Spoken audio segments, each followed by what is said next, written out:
नमस्कार, तपाईहरु सबैजनालाई स्वागत छ तपाईहरुको आफ्नै च्यानल सिम्पल ज्ञान विथ सञ्जय प्रधानको साथमा। आज हामीले जुन विषयलाई रिभ्यू गर्न गइरहेका छौं त्यो खुबै तपाईको स्वास्थ्यको साथसाथमा तपाईको इम्युनिटी है ओभरअल हेल्थको सँग डाइरेक्ट रिलेटेड छ। यस, तपाईले कुन चाहिँ कुकिङ ओइल चलाउँदै हुनुहुन्छ? के तपाई रिफाइन ओइल चलाउनुहुन्छ अथवा तपाई अलिभ ओइल चलाउनुहुन्छ? तपाईलाई थाहा छ तपाईले चलाइराख्नु भएको कुकिङ ओइलले तपाईको स्वास्थ्यलाई हेल्थलाई प्रमोट पनि गर्न सक्छ, साथसाथमा ड्यामेज पनि गर्न सक्छ। यो टोटली डिपेन्ड गर्छ तपाईले कुन प्रकारको तेल चलाउँदै हुनुहुन्छ। अर्को कुरो, कारण तेल किन इम्पोर्टेन्ट छ भन्दा हामी तेललाई एभ्री डे कन्टिन्युअसली चलाउँछौँ। हामी सानो नानीदेखि नै ठुलो सबैले त्यो तेलमा प्रयोग भएको चिजहरू खाइरहेका छौँ। यसैकारण जे कुरो हाम्रो शरीरमा भित्र जाँदैछ त्यसले हाम्रो स्वास्थ्यलाई बढाउन पनि सक्छ भने त्यसले उल्टा ड्यामेज पनि गर्न सक्छ। यसैकारण आज यो भिडियोलाई तपाईले अन्तसम्म हेर्नुहोस् र तपाईको अघि म राख्नेछु मोस्ट हेल्दिएस्ट र मोस्ट बेस्ट तेल जुन चाहिँ मार्केटमा पाइरहेको छ। तेलहरूलाई रिभ्यू गर्नुभन्दा अघि म तपाईलाई यो जानकारी दिन चाहन्छु, म यो च्यानलद्वारा म कुनै पनि ब्रान्डलाई कुनै पनि प्रडक्टलाई सेल गर्न प्रमोट गर्न खोजेको होइन है। म कुनै ब्रान्डलाई सपोर्ट गर्दिनँ, न त कुनै ब्रान्डको म अगेन्स्टमा नै छु है। कारण मलाई धेरैजनाले प्रश्न गरे कि मैले कुनै ब्रान्डलाई प्रमोट गर्न खोजेको हो भनेर है। त्यस्तो होइन, म कुनै ब्रान्डलाई फेभर गर्न खोजेको होइन। मेरो यो अनेस्ट रिभ्यू हो है। मैले रिसर्च गरे अनुसार, मैले पढे खोजे अनुसार मैले जे जानकारी पाएँ त्यही तपाईको अघि राख्न चाहेको हो। अनि यो च्यानलको उद्देश्य केवल अनि केवल तपाईँ कन्ज्युमरहरू कहाँ, तपाईहरु कहाँ राइट इन्फर्मेसन पुर्याउनु। कारण हेर्नुहोस्, टिभीले एडभर्टिजमेन्टले त राइट इन्फर्मेसन दिँदैन है, उनीहरूलाई त प्रडक्ट सेल गर्नु मात्रै छ। र आज मैले यो च्यानल सुरु गरेको उद्देश्य तपाईहरु कहाँ राइट इन्फर्मेसन पुर्याउनु। दोस्रो कुरो छ, हेर्नुहोस् मैले यति मेहनत गरेर भिडियोहरू बनाउँछु, मलाई काइन्डली तपाईको सपोर्ट र मायाको खाँचो छ। प्लिज मेरो भिडियोलाई सब्सक्राइब गरिदिनुहोस्। अनि तपाईको लाइक र कमेन्टले मेरो मोरल बुस्ट हुन्छ है। म अझै एन्करेज हुन्छु तपाईहरुको कमेन्टहरू पढ्दा, तपाईहरुको लाइक देख्दाखेरि म अझै एन्करेज हुन्छु अझै यस प्रकारको राम्रो राम्रो भिडियो बनाउनु है। र प्लिज मलाई तपाईले मद्दत गरिदिनुहोस्, मलाई हेल्प गर्नुहोस् र मेरो भिडियो जति सक्दो हुन्छ हामी नेपाली भाषी कहाँ है, पहाड तराई मधेस सबैमा तपाईले सेयर गरिदिनुहोस् चारैतिर है, ताकि मेरो यो भिडियो जानकारी चाहिँ सबै कहाँ पुग्न सकेको होस्। Thank you. म विश्वास गर्छु तपाईले यो निश्चय नै मलाई मद्दत गर्नु नै हुन्छ भनेर है। र आउनुहोस् हामी भिडियो सुरु गर्नेछौँ। र मैले तपाईको सुविधाको लागि बजारमा पाइने जति पनि कुकिङ ओइलहरू छन् है, ती सबै कुकिङ ओइलहरूलाई प्राय मैले 3वटा क्याटेगोरीमा बाँडेको छु है। अभियसली वर्स्ट टु बेस्ट क्याटेगोरीमा। र पहिलो क्याटेगोरीमा मैले ती तेलहरू राखेको छु जो तेलहरू बजारमा सक्सेसफुल छन्, कमर्सियली सक्सेसफुल छन्, सफल छन्, जो धेरै प्रशस्त मात्रामा पाइरहेको छ र प्राय हाम्रो किचनतिर पनि आज पसिसकेको छ। र पहिला अब तेललाई जहिले पनि हामी रिभ्यू गर्छौँ, तपाईले एउटा कुरो याद गर्नुहुन्छ, तेलमा रिभ्यू गर्दाखेरि 3-4वटा कुरो याद गर्नुहुन्छ। पहिला कुरो त्यसमा भएको स्मोकिङ पोइन्ट, जुन पोइन्टमा गएर त्यो तेलले आफ्नो गुणवत्ता, त्यसको न्युट्रिसन पौष्टिकतालाई हराउँछ। दोस्रो कुरो त्यसमा भएको फ्याटी एसिड बोन्ड है, त्यसमा कस प्रकारको फ्याटी एसिड छ, स्याचुरेटेड फ्याटी एसिड छ, अनस्याचुरेटेड फ्याटी एसिड छ, ट्रान्स फ्याटहरू छ, यो पनि तपाईँले याद गर्नुपर्छ है। र फ्याटी एसिडहरू प्रायः तपाईँलाई थाहा छ, अनस्याचुरेटेड फ्याटी एसिड बाहेक अरू फ्याटी एसिड प्रायः राम्रो हुँदैन है, स्वास्थ्यको लागि लाभदायक छैन। ट्रान्स फ्याट त झन् खराब छ, स्याचुरेटेड फ्याटी एसिड पनि राम्रो हुँदैन, यो पनि तपाईँले याद गर्नुपर्छ। त्यसमा ओमेगा फ्याटी एसिड 3 र 6 को रेसियो कस्तो छ त्यो पनि तपाईँले याद गर्नुपर्छ है। र पहिलो क्याटेगोरीमा मैले त्यो तेललाई राखेको छु जो चाहिँ हो रिफाइन ओइल। अब रिफाइन ओइलमा के खराबी छ त? पहिला कुरो, रिफाइन ओइलको प्याकेजिङ, सेलिङ स्ट्राटेजी, मार्केटिङ खुबै सफल छन् है। यसले देखाउँछ भिटामिन्सहरू छ, मिनरल्सहरू छ, पौष्टिकता छ, न्युट्रिसन छ, अनि ठुल्ठुलो एक्टर एक्ट्रेसहरूले, ठुल्ठुलो स्टार्सहरूले यसलाई प्रमोट गरिरहेको छ है। अब उनीहरूलाई के छ त, उनीहरूलाई खालि सेल्स रिप्रेजेन्टेटिभ मात्रै उनीहरू। तर तपाईँ र मैले आज यसको एडभर्टिजमेन्टमा यसको एड हेरेर तपाईँले प्रडक्टको चुनाव गर्नु हुँदैन। यसको न्युट्रिसन भ्यालु, यसको इन्ग्रिडियन्टलाई तपाईँले चेक गर्नुपर्छ।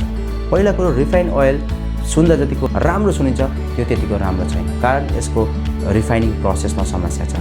रिफाइन ओइल बनिँदा 3वटा फेजबाट भएर जान्छ। पहिलो फेजमा, फर्स्ट फेजमा जब सिडबाट तेललाई एक्सट्र्याक्ट गरिन्छ त्यति बेला केमिकलको मद्दत लिइन्छ जस्तै एक्जिन, अनि साथसाथमा खुबै हाई टेम्परेचरमा, खुबै 1500 डिग्री सेल्सियस जतिको टेम्परेचरमा यसको तेल निकालिन्छ, जसले गर्दा यसले आफ्नो पौष्टिकता, न्युट्रिसनलाई यसले हराइपठाउँछ, प्रायः मिनरल त्यही नै लस हुन्छ। भने जब यो सेकेन्ड फेजमा पुग्छ त्यति बेला यसमा न्युट्रिलाइजर हालिन्छ, जसले गर्दा यसको टेस्ट, कलर र अर्डर है, यसको अरोमाहरूलाई यसले त्यति बेला जब यो कुरो न्युट्रिलाइजरको प्रयोग त्यति बेला यसले के गराउँछ भने यसको फ्याटी एसिड बोन्डहरू त्यति नै बेला टुट्छ, ब्रेकडाउन हुन्छ र यसले आफ्नो झन पौष्टिकता, भिटामिन सबै लुज गर्छ। भने थर्ड फेजमा जब यो तेल पुग्छ त्यति बेला यसमा प्रिजर्भेटिभ्स जस्तै TBHQ र एन्टी फोमिङ एजेन्ट DMPS यसमा मिलाइन्छ, जसले गर्दा यो तेल चलाउने योग्यको हुँदैन है। यसै कारण तपाईँले यस प्रकारको तेल कन्टिन्युस चलाउनु भयो भने तपाईँको हार्ट हेल्थमा प्रब्लम हुन सक्छ, कोलेस्ट्रोलहरू बढ्न सक्छ, तपाईँको मोटापा बढ्न सक्छ, लिभरमा फ्याट जमिन सुरु गर्छ, जसले गर्दा तपाईँको डाइजेस्टिभ सिस्टममा समस्या आउन सक्छ। अब डाइजेस्टिभ सिस्टममा समस्या आउँदा के हुन्छ भने तपाईँको खानाबाट पाउने प्रपर न्युट्रिसन नपाउँदा इम्युनिटी पनि विक हुन सक्छ। यसै कारण लङ रनमा यो तेल चलाइराख्यो भने यसको एडभर्स इफेक्ट तपाईँले थाहा पाउनु नै हुनेछ। यसै कारण तपाईँले आज नै आफ्नो तेललाई चेन्ज गर्ने आवश्यकता छ। भने दोस्रो क्याटेगोरी मैले ती तेलहरू राखेको छु जो तेल चाहिँ वास्तवमा हेल्दिएस्ट अप्सन हो। त्यो तेलहरू हुन् अलिभ ओइल, साथसाथमा एभोकाडो ओइल। यी तेलहरू है खुबै हेल्दी तेलहरू हुन्, तरै पनि म तपाईँलाई यसलाई रेकमेन्ड गर्न सक्दिनँ। कारण 3वटा छ। पहिलो कारण छ यो खुबै एक्सपेन्सिभ छ। यो डे टु डे युजको लागि हामी अफोर्डेबल तेल भन्न सक्दैनौँ, कारण यो झन्डै 1000 देखि 1500 लिटर पर लिटर कस्ट पर्न सक्छ। अब दोस्रो कारण के छ, यो हाम्रो पारम्परिक जुन चाहिँ हाम्रो ट्रेडिसनल फुड हामी डेली खाना खान्छौँ, खाना बनाउने जुन चाहिँ तरिका छ त्यसमा यो सुइटेबल छैन है, यसलाई त्यो उपयुक्त छैन। यो तेलहरू प्रायः तपाईँले मेडिटेरियन डिसहरू, इटालियन डिसहरू, युरोपियन डिसहरूलाई खुबै राम्रो छ है, जस्तै सालेडहरू बनाउन अथवा पास्ताहरू बनाउनको लागि, तर हाम्रो खानाको लागि यो सुइटेबल छैन। भने थर्ड कारण तपाईँलाई म बताउन चाहन्छु यो किन म रेकमेन्ड गर्दिनँ भन्दा चाहिँ यो तेलहरू वास्तवमा खुबै राम्रो तेलहरू र कुनै पनि राम्रो कुराहरू बेस्ट कुराहरूको बजारमा छिटै डुप्लिकेट बनिहाल्छ, अडल्टरेसन भइहाल्छ, मिलावटहरू भइहाल्छ। र रिसर्च स्टडिजले भन्छ प्रायः बजारमा पाइने अलिभ ओइल्सहरू मिलावटी हुन्छन् है। हामी तपाईँलाई डिस्टिङ्ग्विस नै गर्न सक्दैनौँ, छुट्याउनु नै सक्दैनौँ। त्यसै कारण तपाईँले महँगो पैसा तिरेर हेल्दी तेल खाँदैछु भन्दा वास्तवमा कतिपल्ट मिलावटी तेल पनि तपाईँ लिँदै हुन सक्नुहुन्छ। यसै कारण यस प्रकारको तेलबाट होसियार बस्नु।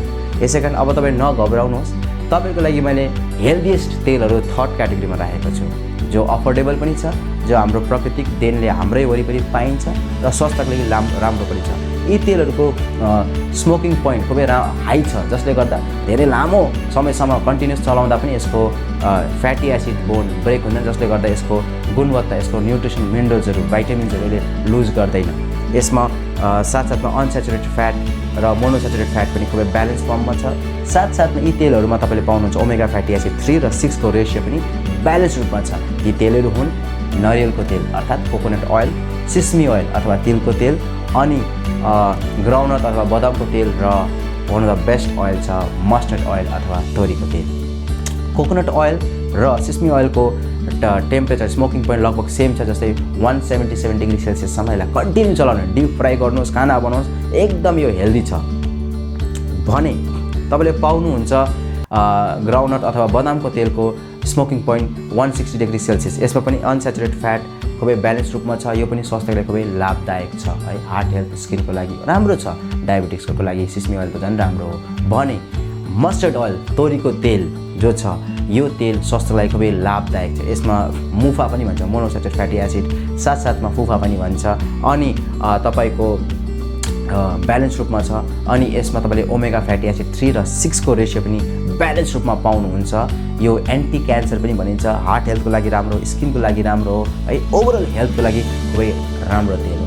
यी तेलहरू बजारमा कच्ची घानी, फिल्टर ओइल, तपाईँले कच्ची घानीको रूपमा प्रायः हामी देख्छौँ है।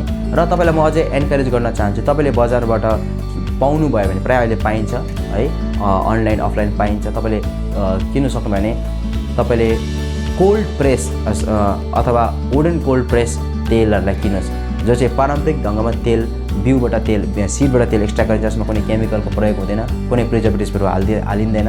यी तेलहरू तपाईँले चलाउनुहोस् ताकि तपाईँको स्वास्थ्यको लागि तपाईँलाई लाभ हुन्छ।